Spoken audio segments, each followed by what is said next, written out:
When Margaret Hayes was ordered to decorate a last-minute retirement cake for the superintendent, the school board members barely glanced her way, treating her like just another invisible cafeteria worker in a stained apron. They had no idea that the woman who had been ladling mashed potatoes and wiping down lunch tables for the past 3 years wore calloused hands that once crafted desserts for presidents and royalty, that beneath her humble uniform lay a past filled with Michelin stars and international acclaim, or that their dismissive demand would unravel a mystery that had haunted the culinary world for 7 years. What began as a thoughtless command would become a revelation that changed everything, proving that sometimes the most extraordinary people hide in the most ordinary places, waiting for one moment to remind the world who they truly are. Before I continue the story, please subscribe. I need to reach 1,000 subscribers so I can keep bringing you stories like this every day. It's just one click for you, but it means a lot to me. Thank you. Margaret Hayes moved through the Lincoln Heights High School cafeteria with the quiet efficiency of someone who had long ago learned that invisibility was a kind of armor. She was in her early 50s, with graying hair pulled back in a neat bun that never came loose. Even during the chaos of lunch rush, her eyes, a soft hazel that still held warmth despite years of hardship, rarely met anyone's gaze for more than a moment. She wore the same navy blue uniform as the other cafeteria workers, though hers was always spotlessly clean, pressed with care each morning in her modest studio apartment across town. The morning light filtered through the cafeteria's high windows as Margaret arranged the breakfast items with a precision that went unnoticed by nearly everyone. Her hands, weathered and marked with small scars, moved with unexpected grace as she placed fruit cups in perfect rows, aligned the milk cartons with mathematical exactness, positioned the breakfast sandwiches so their best sides faced forward. It was a small thing, this attention to detail, but it was all she had left of who she used to be. The worn soles of her black work shoes squeaked softly against the linoleum as she made her way behind the serving counter. She had reinforced them twice with cardboard inserts, unable to afford new ones just yet. The morning bus ride had been long, as always, giving her time to watch the sun rise over the city and to steel herself for another day of serving food to teenagers who looked through her as if she were part of the furniture. But Margaret never complained. Dignity, she had learned, was not about circumstances. It was about how you carried yourself when no one was watching. Around 11:30, during the junior lunch period, a young man named Daniel approached her station. He was a quiet boy, polite, always said thank you. Today he smiled at her as she handed him his tray. "Mrs. Hayes, this looks really good. You always make everything look nice, even the cafeteria food." Margaret felt something warm bloom in her chest. "That's very kind of you to notice, Daniel. I hope you enjoy it." He nodded and moved on, but that simple acknowledgement stayed with her through the rest of the lunch rush. Someone had seen her. In a world that had forgotten she existed, one person had truly seen her. The cafeteria had just emptied after the final lunch period when the double doors burst open with such force that Margaret startled, nearly dropping the tray she was carrying to the dish station. Victoria Ashford swept in like a storm front, her designer heels clicking sharply against the floor, her perfectly tailored cream suit and strand of pearls announcing her wealth louder than any words could. 2 other board members trailed behind her, looking harried and uncomfortable. Victoria's eyes scanned the cafeteria with barely concealed disdain before landing on Margaret. "You, cafeteria worker." Margaret set down her tray carefully, wiping her hands on her apron. "Yes, ma'am. I'm Margaret Hayes. How can I help you?" Victoria waved her hand dismissively, already pulling out her phone to check something. "We have a crisis. The retirement cake for Superintendent Morrison's ceremony tomorrow was completely destroyed in delivery, dropped by some incompetent delivery driver. The bakery can't possibly remake it in time, and we have 75 guests arriving, including major donors and the press." One of the other board members, a nervous man in an ill-fitting suit, added, "We've called everywhere. No one can do it on such short notice." Victoria's sharp gaze fixed on Margaret with the kind of look one might give a piece of equipment. "We need you to decorate a sheet cake. Nothing fancy, just make it presentable." We'll have a plain cake delivered here within the hour. You can do that, can't you? Just some basic frosting and perhaps pipe his name on it? Margaret felt something tighten in her chest. Her hands, hidden in the folds of her apron, trembled slightly. I'm not sure that's part of my job duties.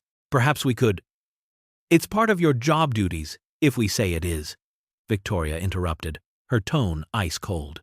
This is an emergency, and we're all expected to step up for the school. Surely you can manage something simple? It doesn't need to be professional quality, just adequate. The word adequate hung in the air like an insult.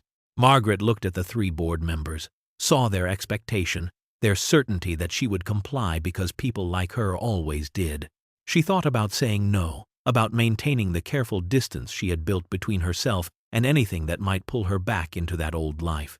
But her financial situation left little room for making enemies, and her innate kindness wouldn't let her sabotage an important event.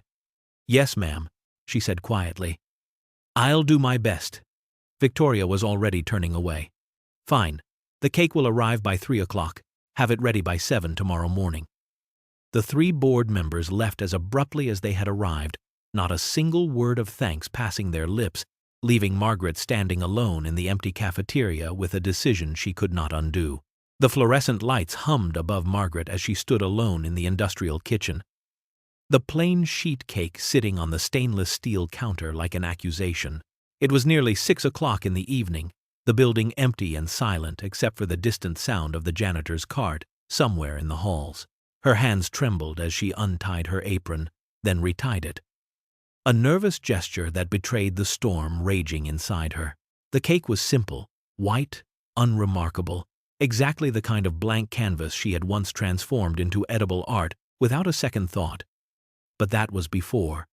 That was when she was someone else entirely. Margaret reached up to push a stray hair from her face, and her fingers brushed against her left wrist, where a watch used to sit. A Cartier, rose gold, given to her by Thomas on their 10th anniversary. She had sold it 2 years ago to make rent. Her hand lingered there for a moment, and suddenly she was somewhere else entirely, standing in a kitchen with marble countertops and copper pots hanging from the ceiling, where the air smelled of vanilla and caramelized sugar instead of industrial cleaner and reheated chicken nuggets. She could almost hear Thomas's laugh, feel his presence beside her as they worked in perfect synchronization, creating beauty that made people weep with joy. Margaret's eyes burned and she blinked rapidly, pulling herself back to the present. She took 3 steps toward the door, her worn shoes scuffing against the floor. She could leave. She could simply walk out. Tell them tomorrow that she had tried but couldn't manage it, that it was beyond her skill level. They expected nothing from her anyway. Victoria Ashford's dismissive face flashed in her mind. That look of superiority, the certainty that Margaret was nothing more than a tool to be used. But then she thought of Superintendent Morrison, who had always been kind to the cafeteria staff, who learned everyone's names and asked about their families. She thought of Daniel's smile today, his simple kindness. She thought of Thomas, who had always said that their gift was meant to bring joy to others, not to feed their own egos. Margaret turned back to the counter. Her hands steadied as she opened the industrial refrigerator and began pulling out butter, cream, and eggs. The school's pantry was limited, but she had worked with less before, in the early days when she and Thomas were just starting out.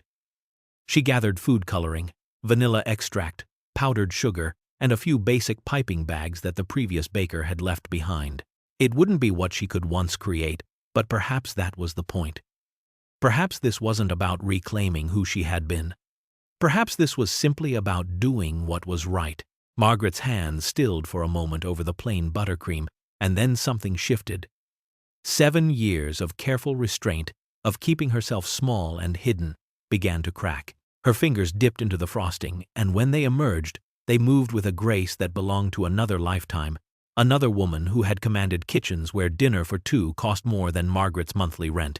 She worked the buttercream with a palette knife, her movements fluid and precise, testing the consistency with touches so light they barely disturbed the surface. Too stiff, she added cream, a tablespoon at a time, working it in with motions that were simultaneously gentle and confident. The transformation was remarkable. Her shoulders straightened, her breathing deepened and steadied. The trembling in her hands vanished, replaced by the absolute certainty of a master returning to her craft. She moved around the counter with efficiency born of thousands of hours in professional kitchens, her worn shoes gliding across the floor as if she were dancing. The piping bag felt like an extension of her hand as she filled it with buttercream. And when she began to pipe, the rosettes that emerged were perfect, each one identical to the last, placed with mathematical precision around the border of the cake. This was not the work of a cafeteria lady attempting something beyond her skill. This was the work of an artist who had merely been sleeping. Outside the kitchen window, Carlos Martinez paused with his mop, his eyes widening as he watched Margaret work. He had cleaned this school for 12 years and had seen Margaret nearly every evening, always quiet, always tired, always efficient, but unremarkable. The woman he was watching now moved like someone else entirely. Her hands sculpted the buttercream into delicate swirls and patterns, creating dimension and depth from simple frosting. He watched as she took granulated sugar and began working it with her fingers, adding drops of water and food coloring, kneading it like clay. Within minutes, she had created tiny sugar flowers, each petal so thin it was nearly translucent, each one shaped and placed with jeweler's precision. Margaret had lost herself completely in the work. Years of muscle memory had taken over, her hands remembering what her mind had tried to forget. She crafted leaves from tinted buttercream, adding veins with a toothpick, shading them with cocoa powder dusted so lightly it created depth and shadow. The institutional kitchen faded away, and she was somewhere else, someone else, doing what she was born to do, creating beauty that transcended its simple ingredients and became something more. Emma Morrison slung her debate team backpack over her shoulder and headed down the empty corridor, her footsteps echoing in the silence of the after-hours school building. It was nearly 7 o'clock, and debate practice had run late as they prepared for regionals. At 17, Emma was used to being the last one out, the one who stayed late, who worked harder, who tried to prove that her passions mattered even when her family dismissed them as impractical hobbies. She rounded the corner toward the exit when she noticed light spilling from beneath the cafeteria doors. Unusual for this time of evening. Curious, she approached quietly and peered through the small window set into the door. What she saw made her breath catch in her throat. The cafeteria lady, Mrs. Hayes, the quiet woman who always gave her extra fruit at lunch, was working on a cake, but she was not simply decorating it. She was creating art. Emma pressed closer to the window, her eyes widening as she watched Margaret's hands move with impossible precision, piping delicate lacework along the edge of the cake with a steadiness that spoke of decades of practice. Emma had spent the last 2 years devouring every pastry technique video she could find, reading culinary textbooks late into the night, saving her allowance for online courses her parents thought were a waste of money. She recognized what she was seeing. The way Margaret held the piping bag, the angle of her wrist, the pressure control that created those impossibly uniform rosettes. These were not the techniques of an amateur or even a competent home baker. These were master-level skills, the kind she had only seen in videos of Michelin-starred pastry chefs working in the finest restaurants in Paris and New York. Emma watched as Margaret created sugar flowers so delicate they seemed to defy physics. Each petal curved with such precision that they looked ready to blow away in a breeze. Confusion flooded through her. How could a school cafeteria worker possess skills like this? Where had she trained? Why was she here, ladling mashed potatoes and wiping down tables when her hands could create such beauty? Unable to resist, Emma slowly pushed open the cafeteria door, wincing as it creaked softly. Margaret's hands stilled for just a moment, and she looked up, her eyes meeting Emma's across the empty room. For a long moment, neither of them spoke, the air between them charged with unspoken questions. Emma stepped inside, mesmerized, drawn forward by something she could not name. "Mrs. Hayes," she whispered, her voice filled with awe. "That's incredible." Margaret's hands froze over the cake, a piping bag still held aloft, as Emma approached with the reverence of someone entering a cathedral. For a moment, panic flashed through Margaret's chest.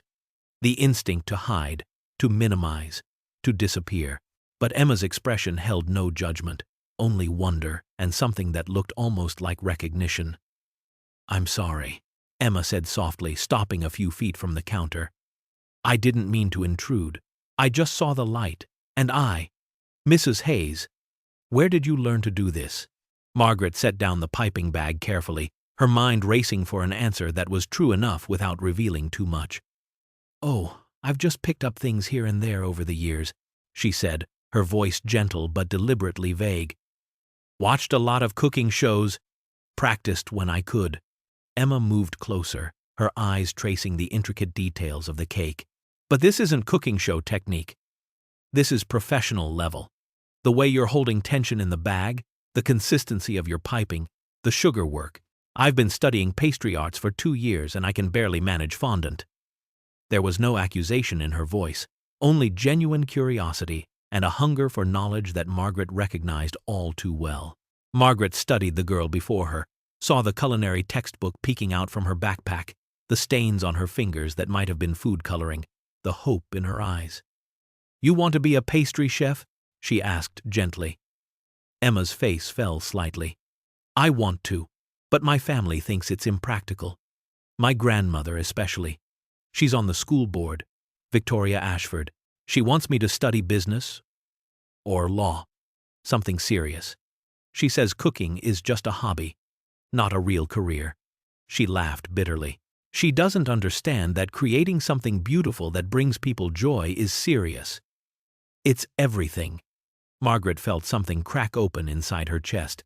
She saw herself at 17, burning with that same passion, that same certainty. "Your grandmother is wrong," Margaret said quietly, and the authority in her voice made Emma look up sharply. "Creating beauty, bringing joy through your craft, that's not frivolous. That's a calling, and if you have it, truly have it. Nothing else will ever satisfy you." She paused, choosing her next words carefully. "But you have to create for the right reasons, not for accolades or recognition, not to prove something to people who don't understand. You create because you must, because the act of creation itself feeds your soul." Emma stared at her, and Margaret saw tears gathering in the girl's eyes. "That's exactly how I feel," Emma whispered. "No one's ever understood it before." Margaret smiled, a real smile that reached her tired eyes. "Well, as long as you're here, would you mind helping me carry some supplies from the pantry? These old knees don't appreciate all the back and forth." Emma brightened immediately, eager to be useful, to be close to this unexpected magic. As they worked together in comfortable silence, Margaret carefully shaping royal icing while Emma handed her tools and watched with rapt attention, something shifted between them. A tentative connection formed, fragile as spun sugar but genuine. Built on shared passion and mutual understanding. Two people who had each felt unseen, finally seeing each other clearly. By 9 o'clock, the cake was finished, and Emma stood motionless, her hand pressed against her mouth, tears streaming freely down her cheeks. What Margaret Hayes had created transcended anything a school retirement cake should be. It was a masterpiece. The base was covered in buttercream so smooth it looked like porcelain, shaded from deep cream to pale ivory in gradations so subtle they seemed to glow from within. Cascading down one side were sugar flowers in shades of white and palest pink, each bloom so delicate and lifelike that Emma half expected them to release fragrance. Intricate piping work bordered the edges, not simple rosettes but elaborate scroll work that seemed to dance across the surface, each curve perfect, each intersection precise. Hidden within the design were tiny details, edible pearls placed with jeweler's precision, gold leaf applied so sparingly it caught the light like morning dew, chocolate work so fine it resembled lace. The superintendent's name was written in elegant script that managed to be both grand and understated, surrounded by a garland of leaves so realistic Emma could see the veins in each one. This was not the work of someone who had watched cooking shows. This was the work of a master, someone who had spent a lifetime perfecting their craft at the highest levels. Emma pulled out her phone with trembling hands, her mind racing. She navigated to a culinary blog she followed religiously, scrolling back through months of posts until she found the one that had haunted her for weeks. The title read, "Whatever Happened to Marguerite Devereux?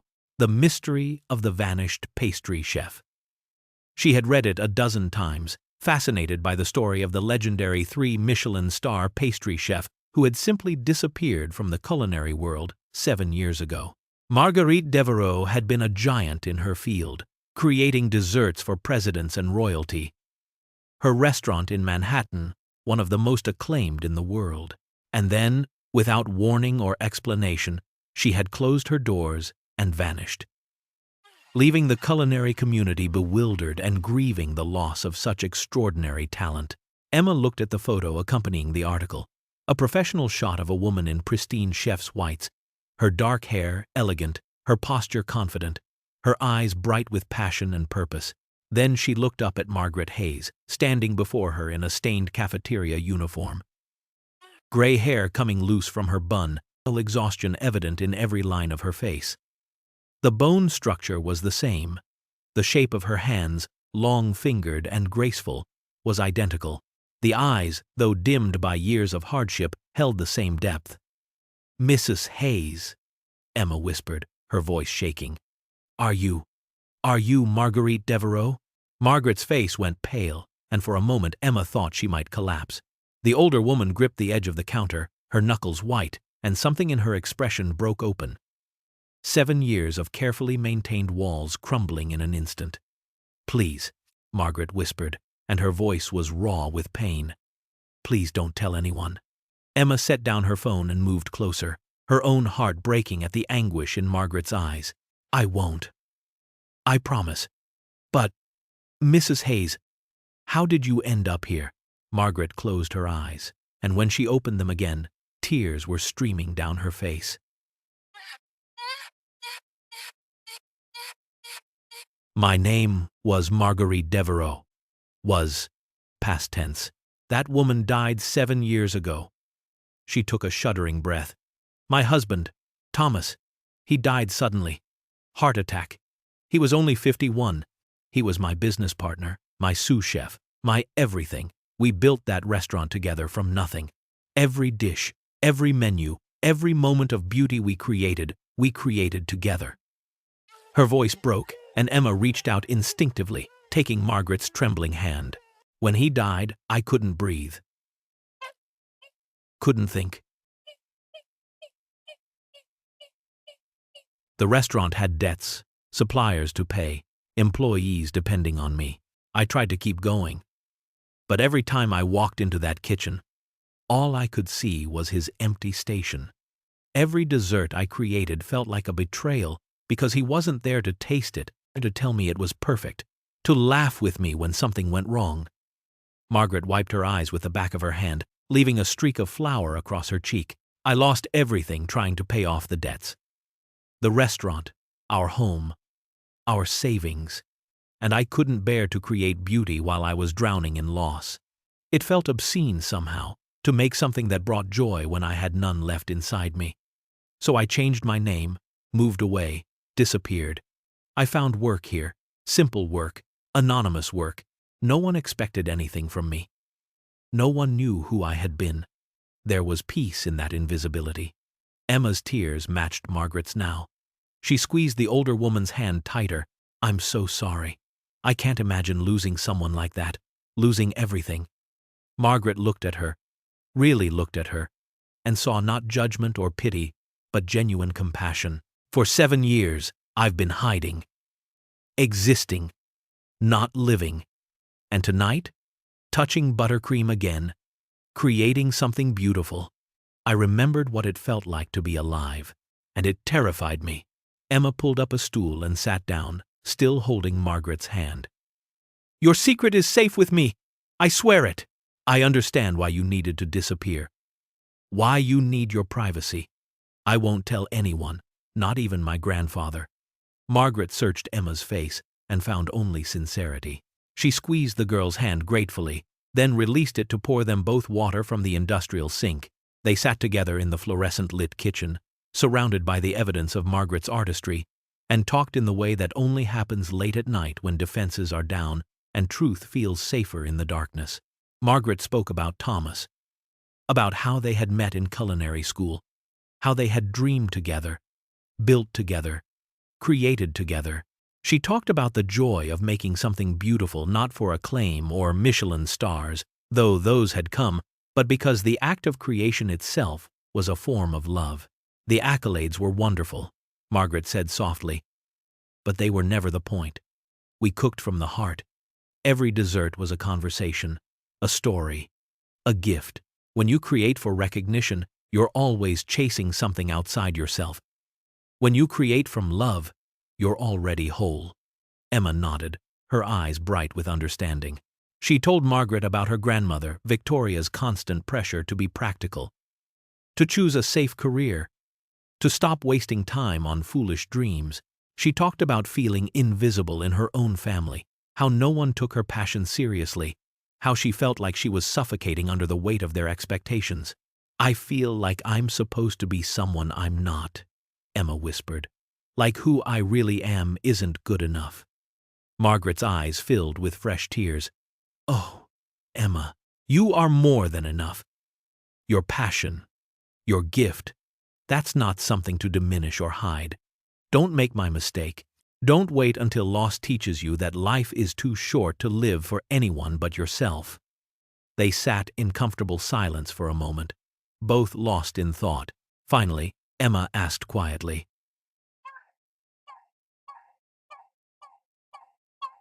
"Really create, not just hide behind cafeteria work?" Margaret looked at the cake before them, at her hands still dusted with powdered sugar, and felt the familiar ache in her chest. "I don't know," she admitted. "Tonight felt like remembering how to breathe after years of holding my breath, but I don't know if I'm ready to truly live again." Emma stood to leave, gathering her backpack, but she paused at the door. "Thank you, Mrs. Hayes, for tonight.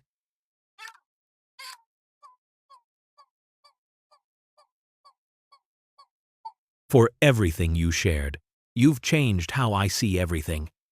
As the door closed behind her, Margaret sat alone with her masterpiece, feeling simultaneously more exposed and more alive than she had in 7 years. The morning sun streamed through the gymnasium windows as Margaret wheeled the cake in on a cart, her heart pounding with an anxiety she had not felt in years. She had arrived early, before the setup crew, wanting to deliver her creation and disappear before anyone could ask questions. The cake sat on its pedestal like a secret she could no longer keep, beautiful and damning in equal measure. Victoria Ashford swept in moments later with her entourage of board members, clipboard in hand, barking orders at the decoration committee. Her eyes slid over Margaret dismissively, pausing only briefly on the cake. "Oh, good. You managed something acceptable. Put it on the main table by the podium." "No, thank you." No acknowledgement of the hours of work or the artistry before her. Margaret positioned the cake carefully and turned to leave. But Victoria called out, "Wait, did you cover it? We can't have it drying out before the ceremony." Margaret retrieved plastic wrap from her supply kit, carefully tenting it over the cake to protect it without touching the delicate sugarwork, then slipped out through the side door as more people began arriving. By 10 o'clock, the gymnasium had transformed into an elegant reception space. 75 guests filled the room, wealthy donors in expensive suits, local press photographers, teachers and staff in their finest clothes, all gathered to honor Superintendent James Morrison's 30 years of service to the district. The cake sat unveiled on the main table, and as guests began to notice it, a hush fell over that corner of the room.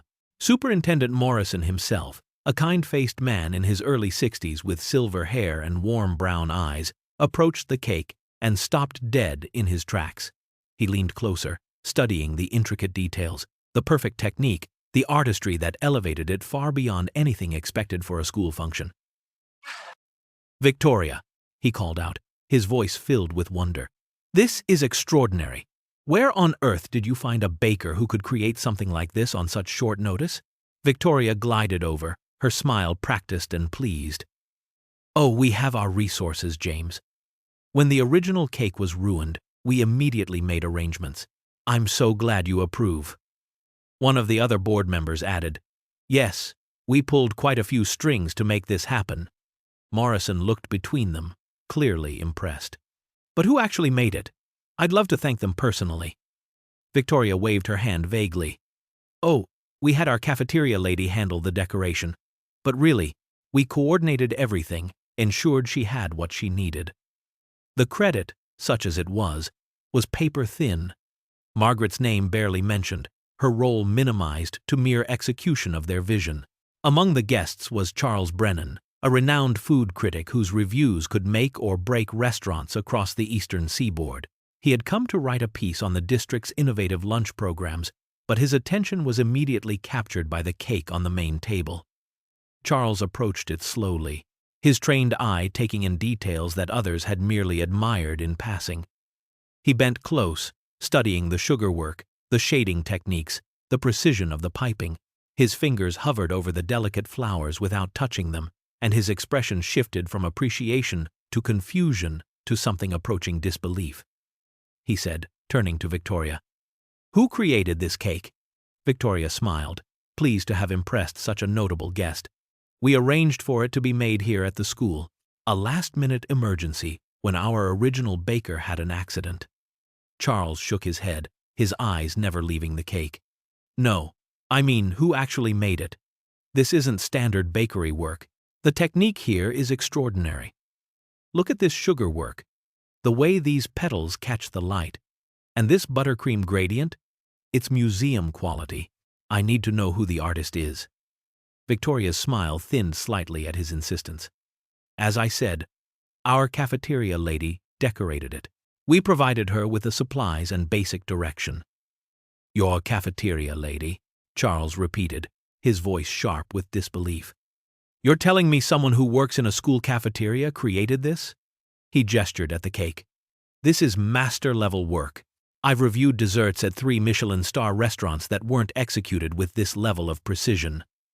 Morrison looked between them, intrigued now. "Charles, what exactly are you seeing?"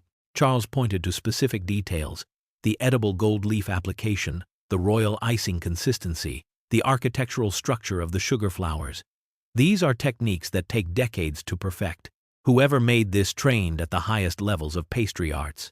I need to meet them." Victoria's expression hardened with annoyance at having her moment of glory redirected, but she had little choice with so many eyes now watching. She gestured curtly to one of the staff members.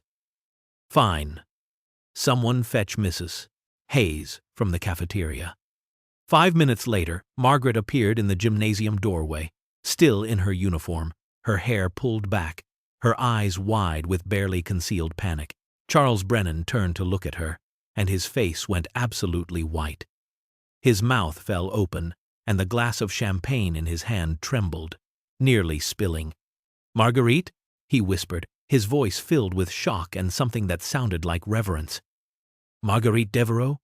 My God, is it really you?" Margaret felt the blood drain from her face as every eye in the gymnasium turned toward her.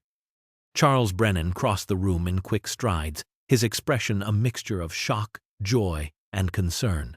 He stopped a respectful distance away, his voice dropping to barely above a whisper. "It is you. After all these years, everyone wondered what happened. Marguerite, we thought." He trailed off, seeming to recognize her terror. "I can see this is not the time or place."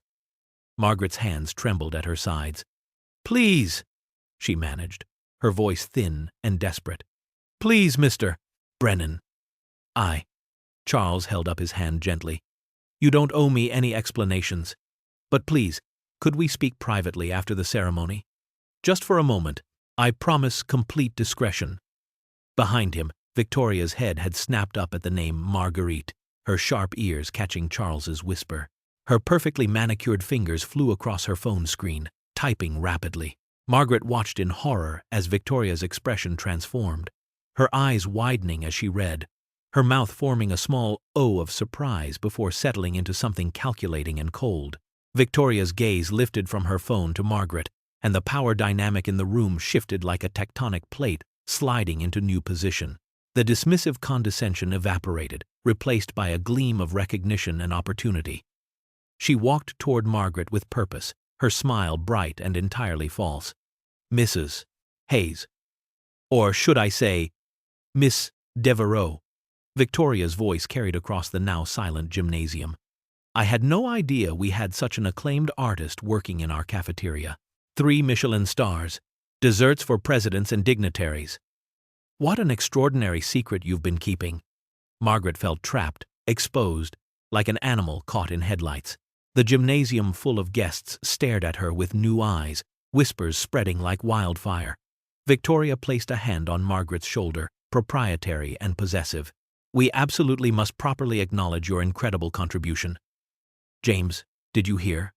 Our Mrs. Hayes is actually the legendary Marguerite Devereaux. The culinary world has been wondering where you disappeared to for 7 years. Victoria's tone was saccharine sweet, but her eyes held a hardness that made Margaret's stomach turn. We should make an announcement. Give you the recognition you deserve.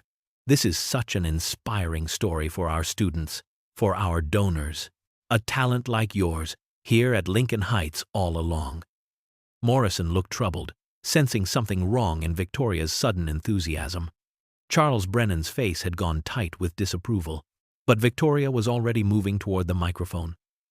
Phone in hand, ready to transform Margaret's carefully guarded secret into her own public relations triumph. Before Margaret could react, Victoria's perfectly manicured hand gripped her elbow, steering her away from Charles Brennan and toward a quiet corner near the equipment storage. Victoria's smile remained plastered on her face for the benefit of watching guests, but her fingers dug into Margaret's arm with surprising strength. Victoria's voice dripped with false sweetness. Once they were out of immediate earshot, Victoria's expression became animated with barely contained excitement.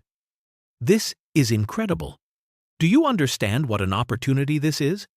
For the school, for our programs, for fundraising, a legendary 3 Michelin star chef working in our cafeteria. It's a human interest story that will put Lincoln Heights on the map. The press is already here. We can make an announcement during James's speech. Have you say a few words? Think of how inspiring this would be for our students. Margaret pulled her arm free, her voice low but firm. No, I'm sorry, Mrs. Ashford, but I don't want that. I need my privacy. I came here for anonymity, for peace.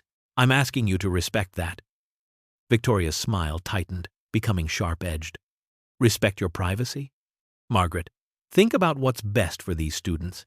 Your story is about perseverance, about hidden talent, about second chances. Don't you want to inspire them? What I want, Margaret said quietly, is to be left alone to do my job. I decorated a cake because you asked me to. That doesn't give you the right to my story. The mask slipped entirely. Victoria's eyes went cold, her voice dropping to a harsh whisper. Let me be very clear. I advocated for your position when budget cuts threatened cafeteria staff last year. I can just as easily advocate against it. These are difficult financial times, and we need employees who are team players, who understand that we all work together for the good of the institution. Refusing to participate in something that would benefit the school significantly, well, that shows a lack of commitment, doesn't it? Margaret felt her heart pounding, but she stood her ground, drawing on reserves of dignity that had sustained her through far worse than this petty tyrant's threats. You're threatening my job because I won't let you exploit my past for your publicity. Victoria's smile returned, cruel and cold. I'm simply pointing out that team players who contribute positively to the school's reputation have more job security than those who don't. The choice is yours, of course. Margaret looked Victoria Ashford directly in the eye and spoke with quiet steel. Then I choose my dignity. Do what you feel you must, Mrs. Ashford. But I will not be bullied into exposing myself for your benefit. Victoria's face flushed with anger. She turned on her heel and stalked away, her designer heels clicking sharply against the gymnasium floor, leaving Margaret standing alone, shaking but unbowed. Emma Morrison arrived at the gymnasium just before 11, walking beside her grandfather, Superintendent James Morrison. He had asked her to come, knowing she would appreciate the formality of the ceremony and the community gathering. She had agreed, never imagining what she would find. The moment she stepped through the doors, her eyes found the cake on the main table, and her breath caught in her throat. Even from across the room, she recognized Margaret's work.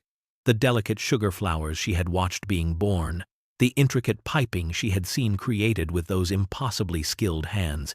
Pride and anxiety warred in her chest. Then she saw her grandmother, Victoria Ashford, standing near the storage area. Her perfectly coiffed head bent close to Margaret, and everything clicked into horrible place. Victoria was her father's mother, the grandmother who had always pushed Emma toward practical careers, who dismissed her culinary dreams as childish fantasies. The same woman who had demanded Margaret decorate this cake. The same woman who was now clearly pressuring Margaret about something, her body language aggressive despite her public smile. Emma watched Margaret pull her arm free, watched her grandmother's expression shift from false sweetness to barely concealed fury. She saw Margaret stand her ground with quiet dignity, saw Victoria turn away in anger, and she understood with sickening clarity what was happening. Her grandmother had discovered Margaret's secret, and she was trying to exploit it.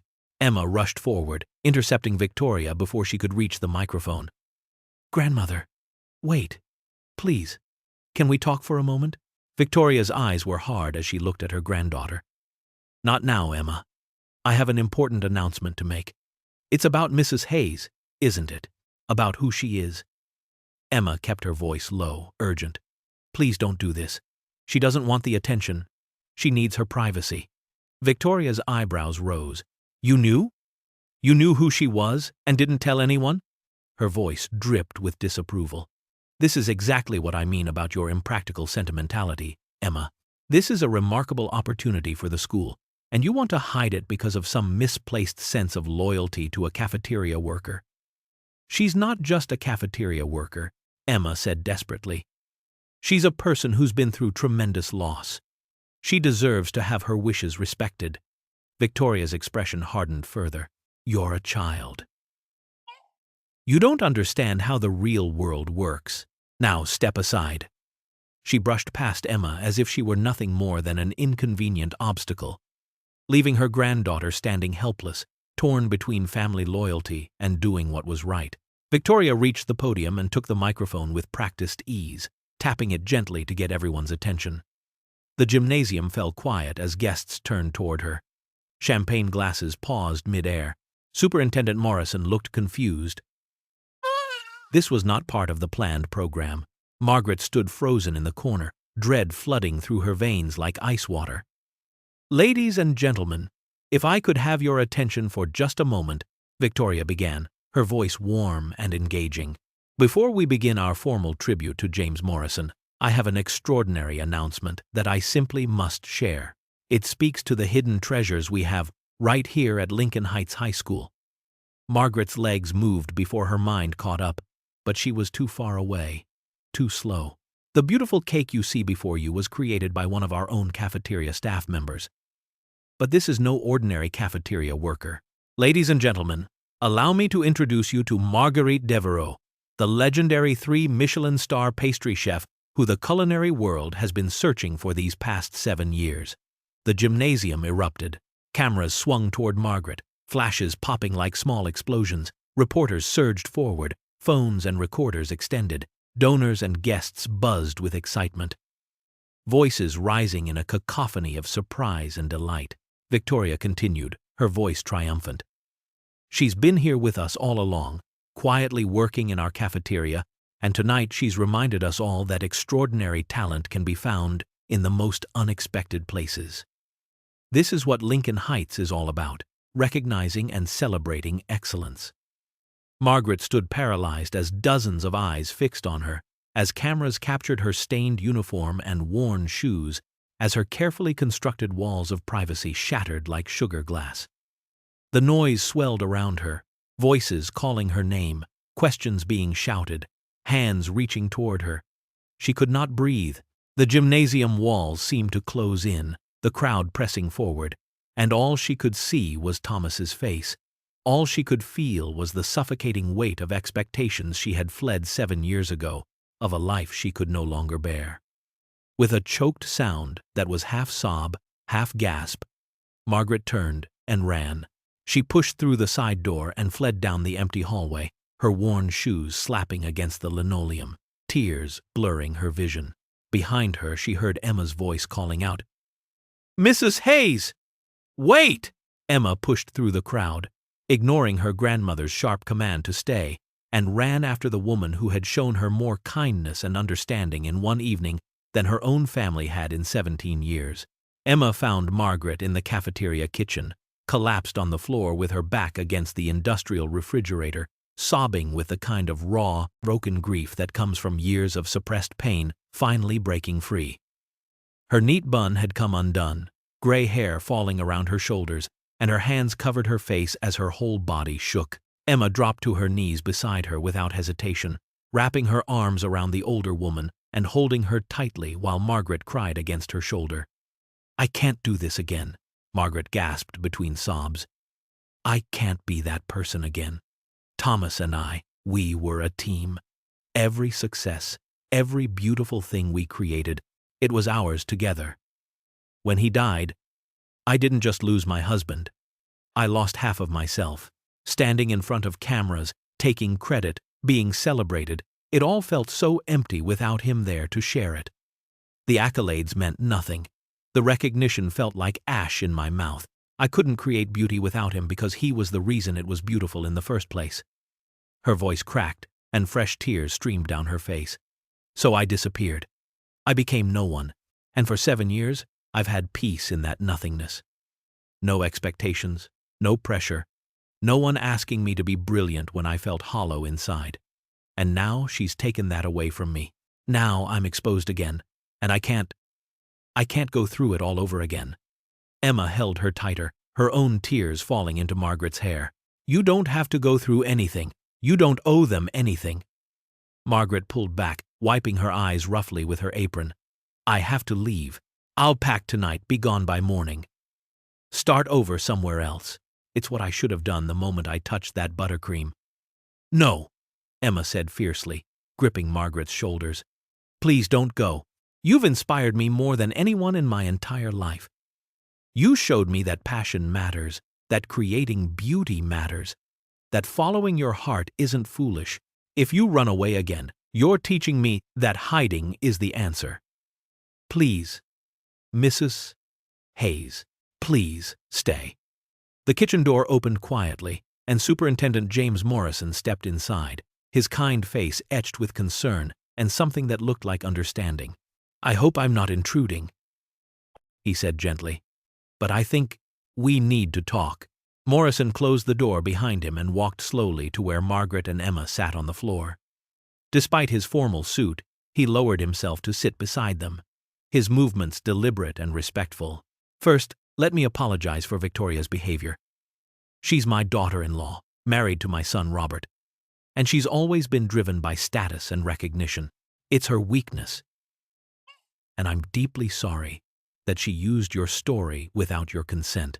What she did was wrong, and I will address it with her, privately." Margaret looked at him through tear-swollen eyes, surprised by his directness. Morrison continued, his voice soft but steady. "My wife, Catherine, passed away 8 years ago. She was a teacher here at Lincoln Heights for 32 years.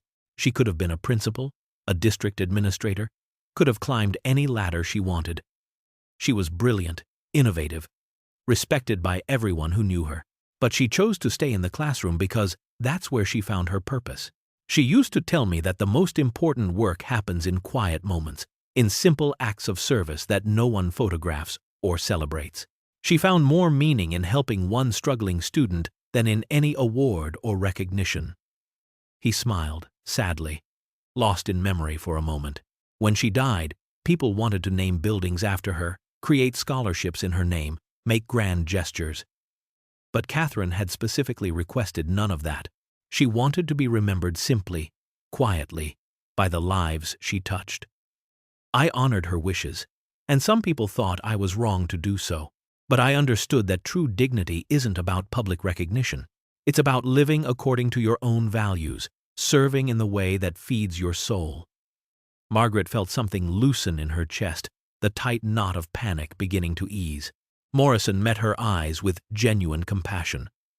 "I understand your need for quiet dignity, for privacy, for peace. What Victoria did today will have consequences. But I want you to know that you have a choice in what happens next. If you want to embrace your past publicly, share your story, perhaps even teach, I will support that fully. But if you want to continue exactly as you have been, working quietly in our cafeteria, living your life without fanfare, I will protect that choice with everything in my power. The decision is yours and yours alone. No pressure, no expectations, just respect for who you are and what you need. His kindness, so unexpected and unconditional, broke through the last of Margaret's defenses. Fresh tears came, but these were different, cleansing rather than desperate. For the first time in 7 years, someone with power had chosen to protect her rather than use her. Margaret did not sleep that night. She sat in her small studio apartment, a cup of tea growing cold in her hands, and looked at the photograph she kept on her nightstand. Thomas, smiling at her from their wedding day, his eyes full of love and dreams, and the certainty that they could create something beautiful together. She had been running for 7 years, telling herself it was grief, telling herself she needed peace. But sitting in the pre-dawn darkness, she finally admitted the truth. She had not been honoring Thomas's memory by disappearing. She had been hiding from it. Thomas had believed that their gift was meant to be shared, that creating beauty was an act of generosity, not selfishness. He would have been heartbroken to see her waste 7 years in hiding, to see her bury her talent along with him. He would have wanted her to live, to create, to share everything they had learned together with people who hungered for that knowledge. The grief would always be there. But perhaps it was time to stop letting it define her. Perhaps it was time to create, not despite the loss, but because of it. Because honoring what they had built together meant keeping it alive in new ways. When the sun rose, Margaret made her decision. She showered, dressed in her cleanest clothes, and arrived at Morrison's office before the school day began. He looked up in surprise when she knocked, then smiled and gestured for her to sit. "I'd like to stay," Margaret said without preamble. "But on my own terms. I'll continue my cafeteria work. I need the stability and the simplicity. But I'd like to propose teaching a small culinary arts elective for interested students. After school, maybe twice a week. Nothing grand, no press coverage, no publicity, just sharing what I know with young people who want to learn. Students like your granddaughter." Morrison's face lit up with genuine joy. "Margaret, that would be wonderful. More than wonderful.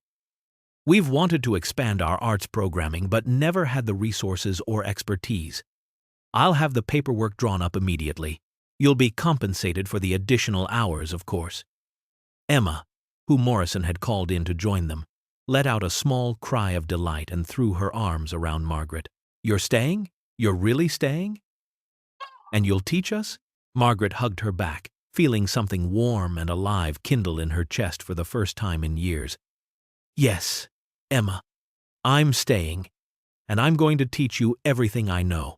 6 weeks later, the cafeteria kitchen had been transformed into a classroom every Tuesday and Thursday afternoon.